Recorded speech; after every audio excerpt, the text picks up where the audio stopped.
Welcome to big bang. దేశ ప్రధానిగా మూడోసారి ప్రమాణం చేసేందుకు మోడీ ముహూర్తం ఖరారు చేసుకున్నారు. సాయంత్రం సరిగ్గా 7:15 దేశ ప్రధానిగా మూడోసారి ప్రధాని నరేంద్ర మోడీ ప్రమాణ స్వీకారం చేయబోతున్నారు. దీనికి దాదాపు 10,000 మందికి ఇప్పటికే ఆహ్వానాలు అందాయి. ఆహ్వానితుల్లో వివిధ దేశాల నేతలు, జాతీయ నేతలు, గవర్నర్లు ప్రమాణ స్వీకారానికి హాజరు కాబోతున్నారు. ముఖ్యంగా ఈ ప్రమాణ స్వీకారానికి శ్రీలంక అధ్యక్షుడు రనిల్ విక్రమ్సింఘే, అదేవిధంగా మాల్దీవ్స్ అధ్యక్షుడు మొహమ్మద్ మొయిగ్ను, బంగ్లాదేశ్ ప్రధానమంత్రి షేక్ హసీనా, నేపాల్ ప్రధాని పుష్ప కమల్ దహల్ ప్రచండ, భూటాన్ ప్రధాని షెరింగ్ టోబ్గే హాజరు కానున్నారు. ఇక ప్రత్యేక ఆహ్వానితులుగా ఇందులో ఆసక్తి రేపుతున్నారు లోకో పైలట్లు, వందే భారత్ ట్రైన్లలో పనిచేస్తున్న లోకో పైలట్లు, అదేవిధంగా పారిశుద్ధ్య కార్మికులు. ముఖ్యంగా కొత్త పార్లమెంట్ భవనం నిర్మించిన కార్మికులను ఇందులో ప్రత్యేక ఆహ్వానితులుగా ఆహ్వానించడం అనేది కొంత ఆసక్తి రేపుతుంది. అయితే ఈ క్యాబినెట్లో ఇంకా ఇంట్రెస్టింగ్ ఫ్యాక్టర్ ఏంటంటే, ఇప్పటి వరకు కాంగ్రెస్ పార్టీకి ఈ ప్రమాణ స్వీకారానికి ఆహ్వానం అందలేదని కాంగ్రెస్ పార్టీ నేతలు చెప్తున్నారు. అటు ఏపీ మాజీ ముఖ్యమంత్రి జగన్కు కూడా ఆహ్వానం అందనట్టు మనకు తెలుస్తుంది. అయితే అనూహ్యంగా తెలంగాణ మాజీ ముఖ్యమంత్రి కేసీఆర్కు మాత్రం ప్రహ్లాద్ జోషి, కేంద్ర మంత్రి ప్రహ్లాద్ జోషి ఫోన్ చేసి ఆహ్వానించినట్లు సమాచారం అందుతుంది. ఇది కొంచెం ఇంట్రెస్టింగ్ అంశంగా చూడాలి. ఇక మోడీ క్యాబినెట్లో ఈరోజు మోడీతో పాటు ప్రమాణం స్వీకారం చేసే మంత్రులు ఎవరు, ఆ తర్వాత కూడా ఎక్స్పాన్షన్కి అవకాశం ఉంటుంది. కానీ ఈరోజు ఎవరెవరు ప్రమాణ స్వీకారం చేయబోతున్నారు దేశవ్యాప్తంగా అనేది ఒక చర్చ అయితే, తెలంగాణ, ఆంధ్రప్రదేశ్ ఈ రెండు రాష్ట్రాల్లో చాలా పెద్ద సంఖ్యలో, ఆంధ్రప్రదేశ్ నుంచి 21 మంది ఎంపీలు, తెలంగాణ నుంచి 8 మంది ఎంపీలు, అంటే టోటల్ 29 మెంబర్స్ లోక్సభ గెలిచిన నేపథ్యంలో ఇందులో ఎవరికి క్యాబినెట్ బెర్త్ దక్కబోతుంది అనే చర్చ జోరుగా సాగుతుంది. ఇందులో కొన్ని పేర్లు ప్రధానంగా వినిపిస్తున్నాయి. ఆంధ్రప్రదేశ్ నుంచి రామ్మోహన్ నాయుడు, కింజారపు రామ్మోహన్ నాయుడు, ఎర్రం నాయుడు కుమారుడు, ఆయన మూడోసారి ఎంపీగా ఉన్నారు. ఆయనకు క్యాబినెట్ బెర్త్ దక్కబోతున్నట్లు తెలుస్తుంది. అదేవిధంగా పెమ్మసాని చంద్రశేఖర్ తొలిసారి ఎంపీగా గెలిచారు. ఆయన ఎన్ఆర్ఐ, ఆయనకు కూడా సహాయ మంత్రి హోదా దక్కే అవకాశం ఉన్నట్లయితే పెద్ద ఎత్తున ప్రచారం జరుగుతుంది. నిజంగానే రామ్మోహన్ నాయుడుకు దక్కితే ఉత్తరాంధ్రకు పెద్దపీట వేసినట్లు చెప్పొచ్చు. ఎందుకంటే గతంలో వాజ్పేయి హయాంలో ఎర్రం నాయుడుకు అవకాశం దక్కింది మంత్రిగా, ఆ తర్వాత అశోక్ గజపతిరాజుకు మోడీ ప్రభుత్వంలో గతంలో అవకాశం దక్కింది. ఇప్పుడు రామ్మోహన్ నాయుడుకు దక్కబోతుంది. ఇది కొంచెం ఇంట్రెస్టింగ్ ఫ్యాక్టర్గా ఉంటుంది. దాంతోపాటు బీజేపీ నుంచి ఆల్రెడీ బీజేపీ రాష్ట్ర అధ్యక్షురాలుగా ఉన్నారు కాబట్టి పురంధరేశ్వరికి అవకాశం వస్తుందని ఏపీ నుంచి అంతా అనుకుంటున్నారు. గతంలో ఆమె కేంద్ర మంత్రిగా కూడా పనిచేసిన అనుభవం ఉంది. అటు సీఎం రమేష్ కూడా, అంటే చంద్రబాబు కూడా గతంలో టీడీపీలో ఉన్నారు కాబట్టి సన్నిహితుడు, ఇప్పుడు బీజేపీ ఎంపీగా గెలిచారు. ఆయన కూడా పోటీలో ఉన్నప్పటికీ ఎవరెవరికి అవకాశం దక్కబోతుంది అనేది మరి కాసేపట్లో తేలే అవకాశం ఉంది. ఇక తెలంగాణ విషయానికి వస్తే, ప్రస్తుతం కేంద్ర మంత్రిగా 2 తెలుగు రాష్ట్రాల్లో కలిపి ఉన్న వ్యక్తి కిషన్ రెడ్డి. ఆయనకు మరొకసారి అవకాశం దాదాపు ఖాయమైనట్లు తెలుస్తుంది. ఏదైనా కారణం వల్ల ఆయన పార్టీకి వినియోగించుకోవాలనుకుంటే మాత్రం డీకే అర్ణ, మహబూబ్ నగర్ నుంచి తొలిసారి గెలిచిన డీకే అర్ణకు ఛాన్స్ రావచ్చు. ఒకవేళ కిషన్ రెడ్డినే క్యాబినెట్లో కొనసాగించాలనుకుంటే డీకే అర్ణకు అవకాశం ఉండదు. కిషన్ రెడ్డికి మరింత కీలకమైన బాధ్యతలు, కీలకమైన శాఖ కూడా దక్కే అవకాశం కనిపిస్తుంది.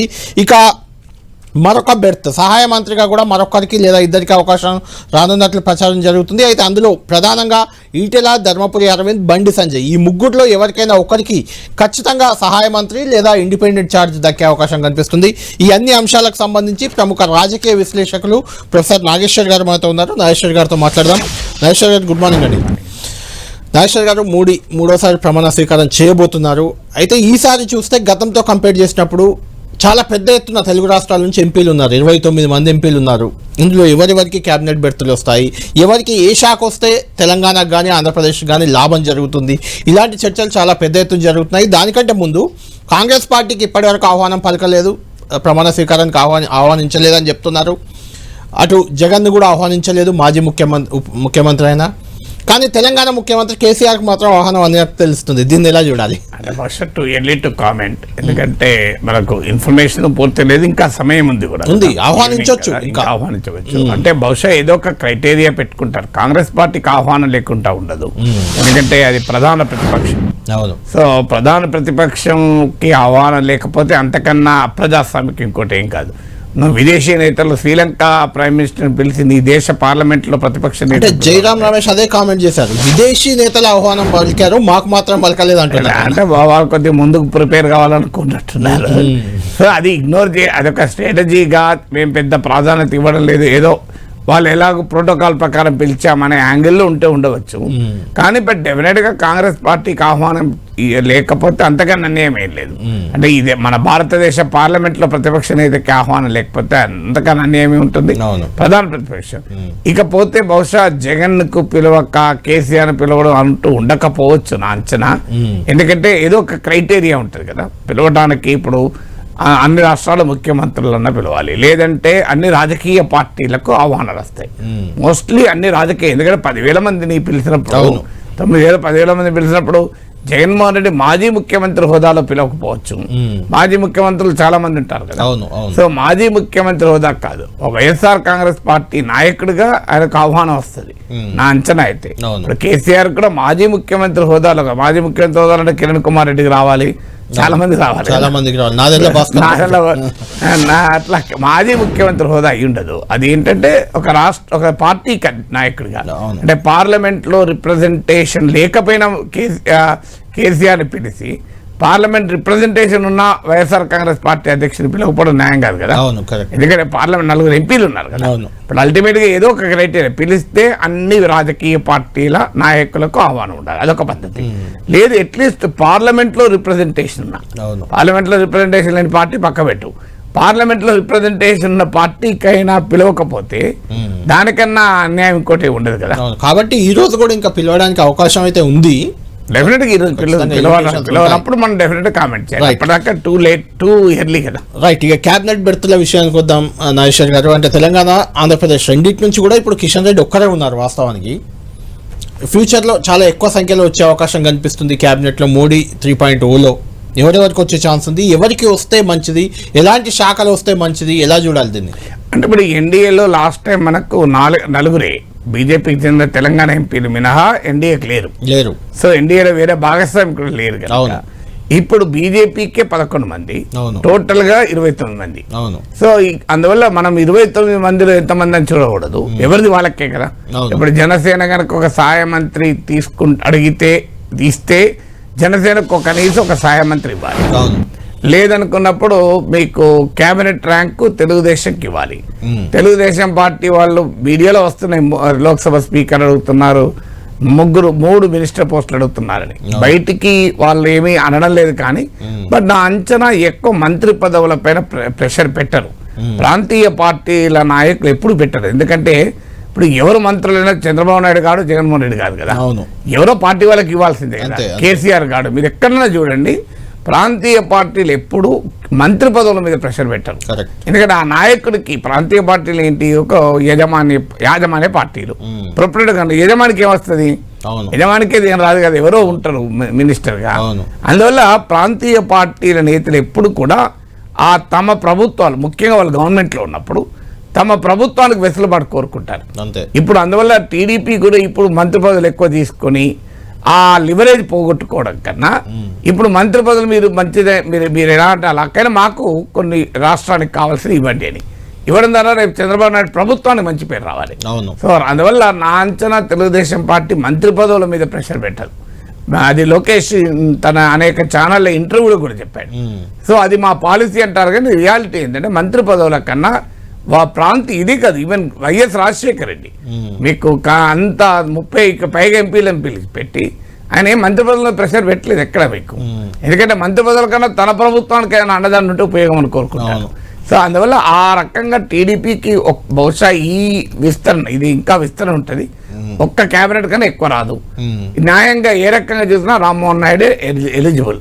ఎందుకంటే ఆయన సామాజికంగా చూసినా, సీనియారిటీ అనుభవం రీత్యా చూసినా, ఆ కుటుంబానికి పార్టీ పట్ల విధేయత రీత్యా చూసినా, గల్లా జయదేవ్ కనుక రాజకీయాల్లో అలాగే ఉంటే అవకాశం would have been a big contender. Galla జయదేవ్కి అవకాశం ఉండేది ఆయనకున్న బ్యాక్గ్రౌండ్ రీత్యా, కానీ బట్ ఆయన లేడు కనుక సామాజిక కోణాలు చూసినా కూడా రామ్మోహన్ నాయుడుకి ఇవ్వాలి. థర్డ్ టైం ఎంపీ కూడా నాలెడ్జబుల్ ఇంగ్లీష్, హిందీ, పార్లమెంట్ లో కూడా మంచి పేరు తెచ్చుకున్నాడు. హిందీ కూడా మాట్లాడతాడు. ఎందుకంటే ఆయన ఎర్రనాయుడు ఎంపీగా ఉన్న సమయంలో ఢిల్లీలో చదువుకున్నాడు. సో అందువల్ల హిందీ కూడా మీకు నార్త్ ఇండియన్ లానే మాట్లాడగలుగుతాడు. సో అందువల్ల ఆ ఫెసిలిటీ కూడా ఉంటుంది, ఆ ఫెసిలిటీ ఉంటుంది. సో అందువల్ల డెఫినెట్ గా రామ్మోహన్ నాయుడే కావాలి. సో ఇక సహాయ మంత్రి అనేది ఉన్న 15 మంది, మిగిలిన 15 మందిలో ప్రముఖమైన ఎంపీల కన్నా ఎక్కువ రకరకాల ఈక్వేషన్స్ ఉంటాయి. అందులో నాకు అర్థమైన నరేంద్ర మోడీకి ఉండే స్వభావం ఏంటంటే కొంత అంటే ఏ క్యాబినెట్ అయినా పొలిటికల్ ఈక్వేషన్స్, మనం ఎంత కాదన్నా పొలిటికల్ ఈక్వేషన్స్, కాస్ట్ ఈక్వేషన్స్ తప్పదు. కానీ ఉన్నంతలో అవకాశం ఉంటే వారి ప్రొఫెషనల్ బ్యాక్గ్రౌండ్ కు కొంత మోడీ విలువిస్తాడని ఈ పేరు. Intellectual background, professional background. ఇప్పుడు మీకు గతంలో సురేష్ ప్రభు శివసేన ఎంపీగా ఉండే, శివసేన వాళ్ళు ఇవ్వకపోతే ప్రత్యేకంగా చంద్రబాబు నాయుడు చెప్పి ఆంధ్రప్రదేశ్ నుంచి ఎంపీ చేసి ఆయన తీసుకున్నాడు. ఇప్పుడు కేబినెట్ లో కూడా మీకు అరుణ్ జైట్లీ ఎంపీగా ఓడిపోయినా ఆయనను మళ్ళీ రాజ్యసభ తీసుకుని ఆర్థిక మంత్రి చేశారు. నిర్మలా సీతారామన్ ఇప్పుడు ఆమె లండన్ స్కూల్ ఆఫ్ ఎకనామిక్స్ లో చదువుకున్నారు. మీకు ఇలా చాలా మంది కనబడతారు. మీకు పీయూష్ గోయల్, ఆయన ప్రఖ్యాత chartered accountant. Ashwini Vaishnaw, so ఇది వెరీ గుడ్ ప్రొఫెషనల్ బ్యాక్గ్రౌండ్ ఆయన. సో ఆయనను తీసుకొని వచ్చారు. అశ్విని వైష్ణవ్ ప్యూర్ పాలిటిక్స్ నుంచి వచ్చినట్టు కాదు. అందువల్ల మోడీకి స్కోప్ ఉంటే మాత్రం ఎంతో కొంత ఈ ఇంటలెక్చువల్ బ్యాక్గ్రౌండ్, ప్రొఫెషనల్ బ్యాక్గ్రౌండ్, ఆ ఎక్స్పర్టీస్, ఆయా రంగాల ఎక్స్పర్టీస్ ఉన్న వాళ్ళు. ఎందుకంటే ఆయనకు అల్టిమేట్ గా ఆయనకు బాగా తెలుసు పాలిటిక్స్ ఏమన్నా డెలివర్ చేయాలి కదా, గవర్నెన్స్ లో డెలివర్ చేయాలి, దానికి ఎక్కువ ప్రాధాన్యత ఇచ్చేటువంటి స్వభావం ఉన్నవారు. అందువల్ల ఆ యాంగిల్లో కూడా మోడీ సలహా చెప్పచ్చు. ఈక్వేషన్ చంద్రబాబు నాయుడు ప్రియారిటీ ఏంటి, సామాజిక కోణాలు ఏంటి, ఇవన్నీ ఫ్యాక్టర్స్. పెమ్మసాని చంద్రశేఖర్ అని కూడా అంటున్నారు, చంద్రశేఖర్ అంటున్నారు సహాయ మంత్రి. తొలిసారి గెలిచారు ఆయన, తొలిసారి గెలిచాడు. కానీ ఆయనకున్న నేపథ్యం రీత్యా డాక్టర్ క్వాలిఫైడ్ పర్సన్, అందువల్ల కావచ్చు. అంటే ప్రాంతము దీనికి ప్రాతిపదిక ఉండదు. రామ్మోహన్ నాయుడుకి ఇవ్వడం కూడా ఉత్తరాంధ్రాన్ని ఇస్తారని అనుకోను. రామ్మోహన్ నాయుడు ఉత్తరాంధ్ర దక్షిణాంధ్ర కాదు. రామ్మోహన్ నాయుడు ఆ ఎర్రనాయుడు కుటుంబానికి ఆ గుడ్ విల్ ఉంది, ఆ పేరుంది కదా. ఎర్రనాయుడు ఆంధ్రప్రదేశ్ రాజకీయాల్లో పెద్ద towering leader. So Rammohan Naidu proved himself. ఏదో ఎర్రనాయుడు కొడుకుగా ఎంటర్ అయినా ఆయన పార్లమెంటరీ క్యారియర్ లో కానీ పొలిటికల్ క్యారియర్ లో నిరూపించుకున్నాడు కదా. అదే బాబాయ్ అబ్బాయి మధ్య గొడవకు దారి తీసేలా ఉంది ఇక్కడ. ఎర్రనాయుడు కుమార్ రామ్మోహన్ నాయుడు కేంద్ర మంత్రి వస్తే అచ్చెన్నాయుడు చాలా స్ట్రాంగ్ లీడర్, ఆంధ్రప్రదేశ్ రాష్ట్ర అధ్యక్షుడు కూడా, ఆయనకు రాష్ట్ర కేబినెట్ లో అవకాశం దక్కుతుందా లేదా అని 100% గా దక్కుతుంది. 100% దక్కపోవడం క్వశ్చన్. అంటే ఇద్దరికి వస్తుందంట, 100% ఇద్దరికి వస్తుంది. అంటే ఒకే కుటుంబంలో ఇద్దరికి వస్తున్న రోజుల్లో బాబాయ్ అబ్బాయిలకి ఏంటి సమస్య, తండ్రి కొడుకులకే వస్తున్న టైం ఇది. అలా అచ్చెన్నాయుడు రాష్ట్ర పార్టీ అధ్యక్షుడు, బీసీ నాయకుడు. అందువల్ల ఆయన బాధితుడు, జగన్మోహన్ రెడ్డి బాధితుడు. సో అందువల్ల ఆయనకు రాకుండా ఉంటుందని అనుకో. సామాజిక కోణంలో చూసినా, ప్రాంతీయ కోణంలో చూసినా, మీకు పార్టీలో ఉన్న సీనియారిటీ రీత్యా చూసినా, ఏ రీత్యా చూసినా అచ్చెన్నాయుడు రావాల్సింది కదా కేబినెట్ లో. సో అందువల్ల ఇక్కడ మీకు రాష్ట్ర కేబినెట్ ఎవరు వస్తారు అనే దాంతో కేంద్ర కేబినెట్ కి ఉంటుందని అనుకోను. అందువల్ల ఆంధ్రప్రదేశ్ నుంచి మీకు బీజేపీకి డెఫినెట్ గా పార్టీ అధ్యక్షురాలు పురంధేశ్వరి ఉన్నారు, సీఎం రమేష్ ఉన్నారు, రాజ్యసభ నుంచి జీవీఎల్ నరసింహారావు కూడా ఉన్నారు. సో ఆయన యూపీ నుంచి ఎలక్ట్ అయిన ఏపీ వాడు. సో ఇందులో ఎంతమందికి అవకాశం ఉంటుంది అనేది ఒక ఆలోచన. సో డెఫినెట్ గా Purandeswari and CM Ramesh contender. ఒకవేళ సహాయ మంత్రి కూడా ఇవ్వాలి అనుకుంటే 2 ఇవ్వచ్చు. పురంధేశ్వరి ఏంటంటే ఆమె గతంలో మన్మోహన్ సింగ్ ప్రభుత్వంలో పనిచేశారు, ఉమెన్ లీడర్, ఎన్టీ రామారావు కూతురు, మనం మర్చిపోకూడదు. సో ఈ డైమెన్షన్స్ అన్ని ఉన్నాయి కనుక ఆ అవకాశం ఉంటుంది. మళ్ళీ అయితే టీడీపీ ఎంపీలు, బీజేపీ మినిస్టర్లు, టీడీపీ కలిపి కాస్ట్ కాంపోజిషన్. అంటే నాగేశ్వర్ గారు ఇక్కడ ఒకటి, అంటే పురంధేశ్వరికి పదవి విషయంలో చంద్రబాబు నాయుడు గారి ప్రమేయం ఏమన్నా ఉండే ఛాన్స్ ఉంటుందా? అంటే మోడీ మీద ఇన్ఫ్లుయెన్స్ కానీ ఏదైనా ఛాన్స్ ఉందా? అంటే ఎందుకంటే ఒకే కుటుంబం కదా ఇద్దరు, అందుకని ఒకే కుటుంబము బహుశా ఉండకపోవచ్చు. ఎందుకంటే చంద్రబాబు నాయుడు ఇప్పుడు చాలా కీరోల్లో లాగా ఇప్పుడు ఆయన ఏదో కాన్ఫ్రంటేషన్ పెట్టుకొని గెలికి ఇన్ఫ్లుయెన్స్ వీటి మీద ఉన్నట్టుగా అనిపించడం లేదు.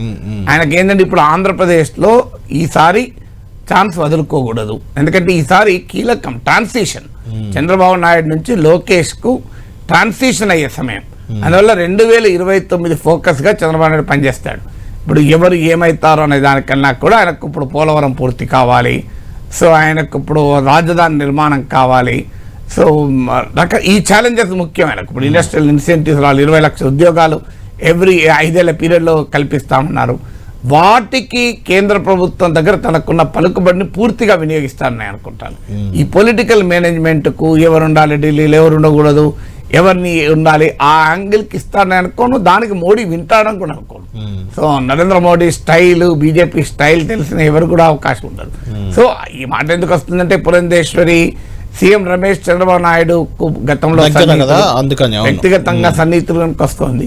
సీఎం రమేష్ కు బీజేపీ జాతీయ నాయకత్వంతో కూడా మంచి సంబంధాలు ఉన్నాయి. సో అది కూడా ఒక ఫ్యాక్టర్. కానీ బట్ మోస్ట్లీ ఇస్తే ఇద్దరికి, లేదంటే పురంధేశ్వరికి స్కోప్ ఎక్కువ ఉంటుంది. సీఎం రమేష్ కూడా కాదనే అవకాశం అయితే ఉండదు. ఎందుకంటే సీఎం రమేష్ ఇప్పుడు పురంధేశ్వర్ ఆల్రెడీ పార్టీ అధ్యక్షురాలుగా ఉన్నారు. అందువల్ల పార్టీలో ప్రభుత్వంలో సీఎం రమేష్ స్కోప్. సో అంటే వాళ్ళ ఈక్వేషన్స్ ఏ రకంగా ఉంటాయో చూడాలి. Okay, right. తెలంగాణ విషయానికి వద్దాం నాగేశ్వర్ గారు. ప్రస్తుతం కిషన్ రెడ్డి ఉన్నారు. మరొకసారి కిషన్ రెడ్డికి దాదాపు కన్ఫామ్ అని చెప్తున్నారు. మిగిలిన దాంట్లో ఆప్షన్లు ఎవరైతే బెటర్ ఉండొచ్చు, ఎవరికి అవకాశం ఉంది? కిషన్ రెడ్డికి ఇవ్వకపోతే ఏంటి కారణం అని చెప్పాలి కదా. ఇప్పుడు పనిష్ చేయలేరు కదా కిషన్ రెడ్డి. ఏం పనిష్ చేసేంత ఏ తప్పు పని చేయలేదు. ఎమ్మెల్యే 8 గెలిపించారు, పార్లమెంట్ సభ్యులను 8 మంది రాష్ట్ర అధ్యక్షుడు, పర్ఫార్మింగ్ మినిస్టర్ కూడా. ఆయనకి ఇచ్చిన శాఖ టూరిజం అండ్ కల్చర్ కు న్యాయం కూడా చేశారు. సో కేంద్ర మంత్రిగా న్యాయం చేసిన వాళ్ళలో నితిన్ గడ్కరీ, ఇప్పుడు కిషన్ రెడ్డి. సో కిషన్ రెడ్డికి తనకున్న కేబినెట్ ర్యాంక్ కు న్యాయం చేశాడు. అందులో 2 తెలుగు రాష్ట్రాలకు ఆయనే కేబినెట్ మంత్రి. రాష్ట్ర అధ్యక్షుడిగా ఉన్న తర్వాత ఒక క్రైసిస్ నుంచి బయటపడి అసెంబ్లీ ఎన్నికల అవకాశాలు వచ్చిన అవకాశాలు వాడుకోలేని విమర్శలు ఎదుర్కొన్న తర్వాత కూడా 8 మంది ఎంపీలను గెలిపించుకున్నాడు. సో అందువల్ల కిషన్ రెడ్డిని ఏ కారణాలైతే పక్క పెడతారు, పార్టీకి వాడుకోండి అనేది ఇప్పుడు ఏం అర్జెంట్ లేదు కదా. ఎందుకంటే ఇప్పుడు అసెంబ్లీ ఎన్నికలు లేవు, ఏ ఎన్నికలు లేవు. ఒకవేళ గనక హిందీ స్టేట్స్ లో బీజేపీ తన హోల్డ్ నిలుపుకొని ఉంటే కిషన్ రెడ్డి సౌత్ నుంచి BJP all India president scope ఉండేది. ఎందుకంటే సౌత్ నుంచి ఈ స్థాయి నాయకులు లేరు. కర్ణాటకలో బీజేపీ బలంగా ఉన్న లీడర్షిప్ లేదు. కిషన్ రెడ్డి స్థాయి లీడర్ కూడా కర్ణాటకలో లేరు. కర్ణాటకలో పార్టీ ఉంది, లీడర్ లేడు. సో అందువల్ల సౌత్ నుంచి గతంలో వెంకయ్య నాయుడు, కృష్ణమూర్తి ఇట్లా కొంతమందికి ఇచ్చారు. తమిళనాడులో పార్టీ లేదు, లేదా ఉన్న అన్నామలై రాష్ట్ర పార్టీకి ఎక్కువ, ఆయన కేంద్ర పార్టీ తర్వాత రాష్ట్ర పార్టీ ఎక్కువ. సో అందువల్ల ఎవరు లేరు మీకు. అందువల్ల బీజేపీకి సౌత్ నుంచి లీడర్ లేడు కనుక గ్యారంటీగా కిషన్ రెడ్డికి ఇప్పుడు జేపీ నడ్డా కేబినెట్ లోకి వస్తారంటున్నారు. కనుక జాతీయ అధ్యక్షుడు అయ్యే అవకాశం ఉండేది. కానీ ఏం జరిగింది అంటే ఈ ఎన్నికల్లో హిందీ రాష్ట్రాల్లో దెబ్బతిన్నారు. యూపీలో దెబ్బతిన్నారు, రాజస్థాన్ లో దెబ్బతిన్నారు, హర్యానాలో దెబ్బతిన్నారు, వెస్ట్ లో మహారాష్ట్రలో దెబ్బతిన్నారు. అందువల్ల ఇప్పుడు సౌత్ కి ఎక్స్పాన్షన్ తర్వాత సౌత్ నుంచి అధ్యక్షుడు అయ్యే అవకాశం లేదంటారు. అంటే ఆలోచిస్తామన్నప్పుడు సౌత్ కన్నా మొదలు నార్త్ కాపాడుకోవాలి. ఎందుకంటే రేపు మహారాష్ట్రలో ఎన్నికలు ఉన్నాయి, మీకు హర్యానాలో ఎన్నికలు ఉన్నాయి, జార్ఖండ్ లో ఎన్నికలు ఉన్నాయి, తర్వాత యూపీలో 2027 వరకు ఎన్నికలు ఉంటాయి. అఫ్ కోర్స్ ఈలోగా కర్ణాటక తమిళనాడులో ఎన్నికలు ఉంటాయి. కానీ కర్ణాటక తమిళనాడులో బీజేపీకి ఏం లేదు కదా.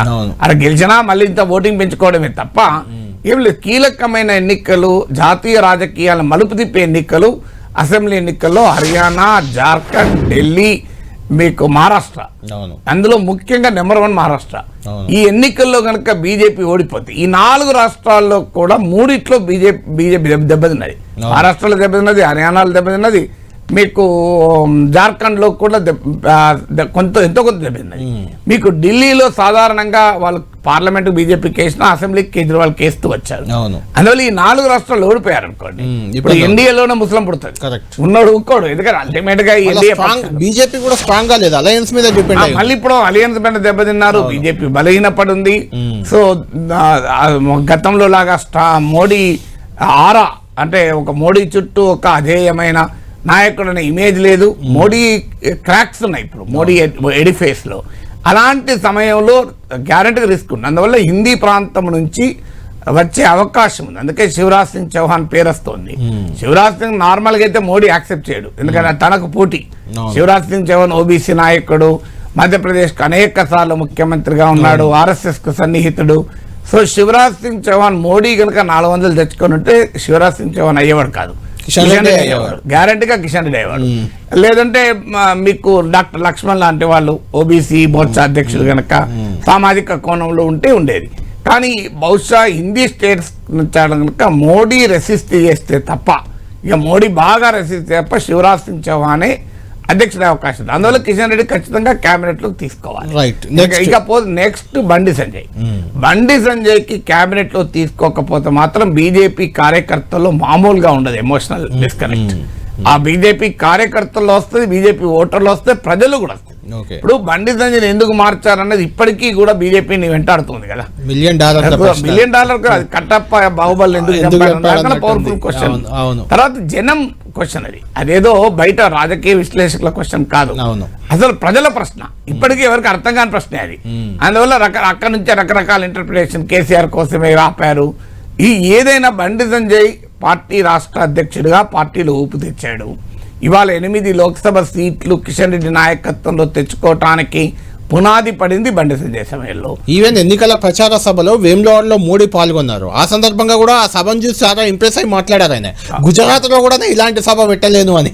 అవునండి, మీకు అదే కాదు, ఆయన రాష్ట్ర అధ్యక్షుడిగా ఉన్నప్పుడు ప్రజా సంగ్రామ యాత్ర చేస్తే ఆ ఎక్స్పీరియన్స్ ను మోడీ తన జాతీయ కార్యవర్గ మీటింగ్ లో కోట్ చేసి, మీరు బీజేపీ ప్రతిపక్షంలో ఉన్న రాష్ట్రాల నుంచి ప్రతినిధులు వెళ్లి మీరు తెలంగాణ బండి సంజయ్ యాత్రల్ని పరిశీలించండి అని చెప్పాడు మోడీ.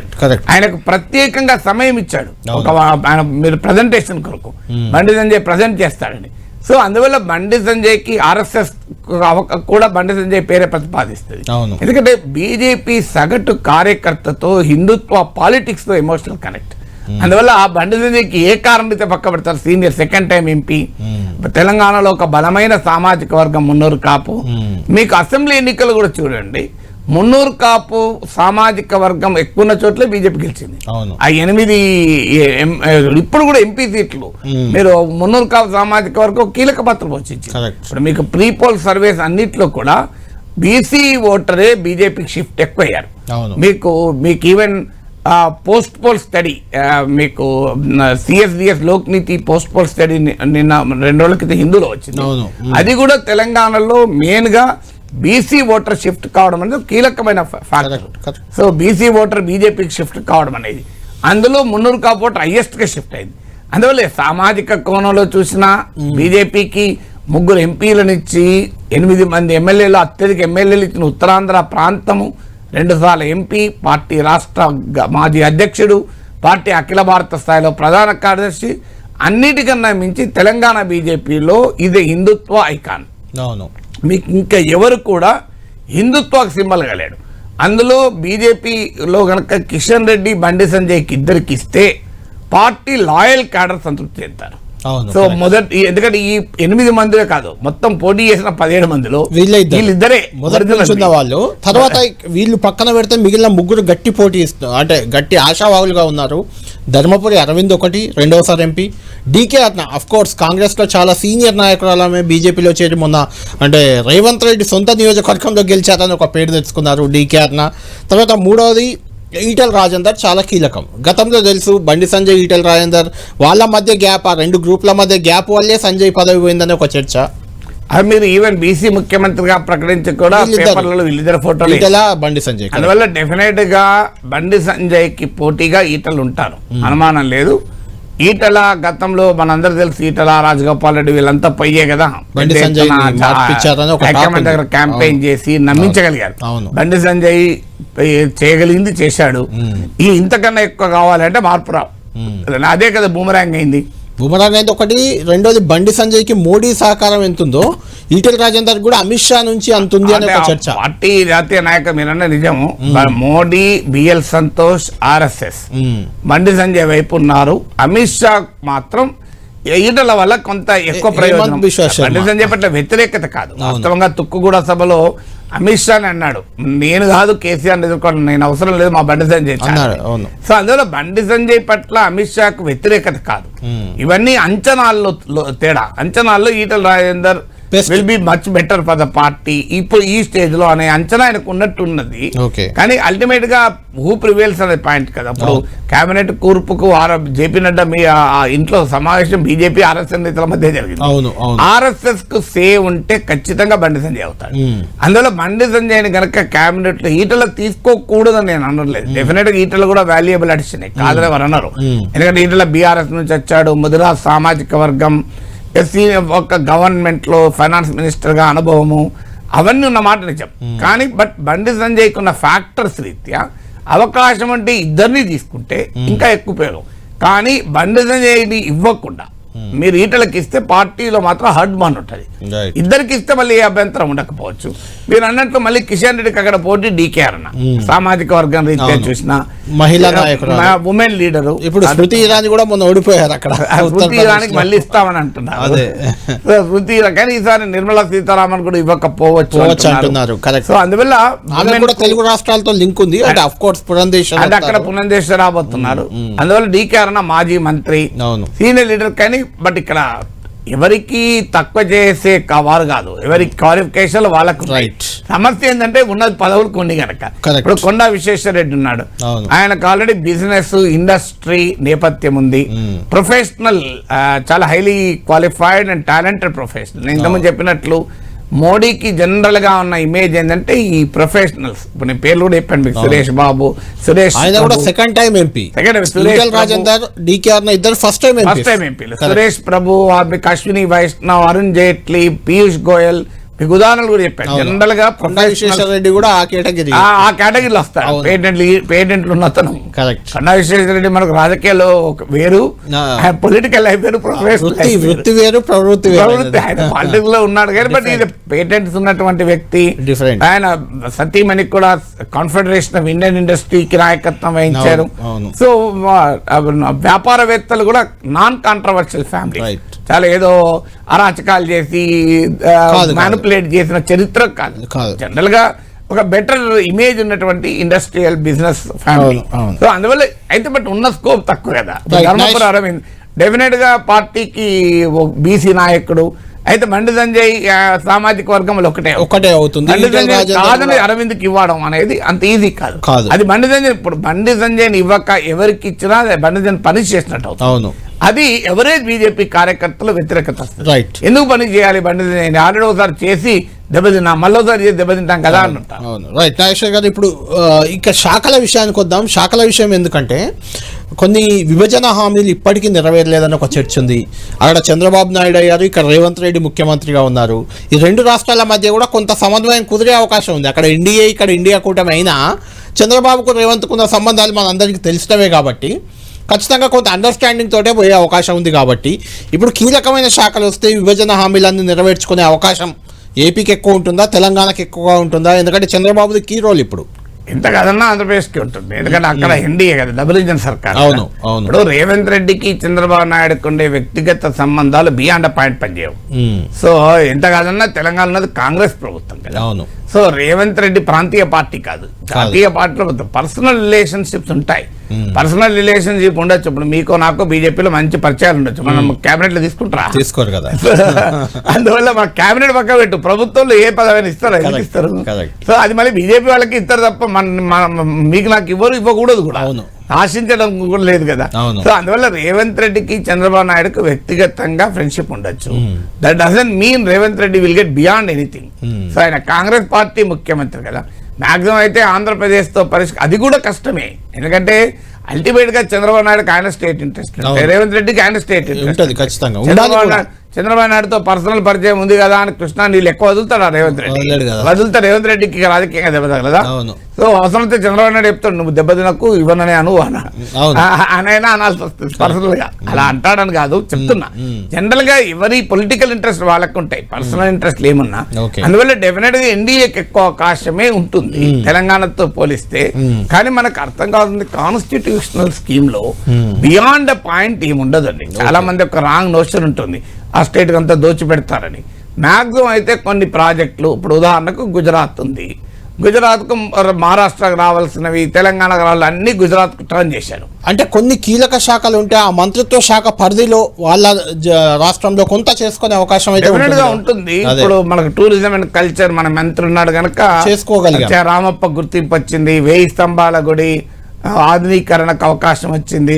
ఇప్పుడు ఇవన్నీ మన టూరిజం కల్చర్ శాఖలు ఏవి వస్తాయి రెండు స్టేట్లకు అనేది కూడా కొంత ఇంపార్టెంట్. ఏదున్నా నా అంచనా మనకేమి ఫైనాన్స్ రాదు, హోమ్ రాదు, డిఫెన్స్ రాదు. ఈ 3 రాకపోతే మిగతా అన్ని దాదాపు. సో అన్ని అంతకుముందు ఎందుకు నిర్మలా సీతారామన్ ఫైనాన్స్ మినిస్టర్, తెలుగు కోడలే కదా. మరి ఏమొచ్చింది మనకు? కరెక్ట్, రైట్ నాగేశ్వర్ గారు. రైట్, మొత్తానికి శాఖలు ఏవి వచ్చినా మంత్రులు ఎవరవుతారనే ఒక చర్చ మాత్రం చాలా ఆసక్తి రేపుతుంది. అయితే కేంద్రం నుంచి వచ్చే రాష్ట్రాలకు, తెలుగు రాష్ట్రాలు రెండు, ఆంధ్రప్రదేశ్ కానీ తెలంగాణ కానీ రెండింటికి ఏ మేరకు సహాయం జరగబోతుంది రానున్న రోజుల్లో? ఖచ్చితంగా చంద్రబాబు నాయుడు కీ రోల్లో ఉండబోతున్నారు కాబట్టి ఆంధ్రప్రదేశ్కి అయితే కొంత బెనిఫిట్ అయ్యే అవకాశం ఉంది. తెలంగాణ నుంచి ఎక్కువ మంది ఎంపీలు 8 మంది ఉన్నారు కాబట్టి వీళ్ళు ఎంత మేరకు మంత్రిత్వ శాఖలు వస్తాయి, వీళ్ళకు తెలంగాణకు నిధులు తీసుకొస్తారని మనం వేచి చూడాలి. ఇది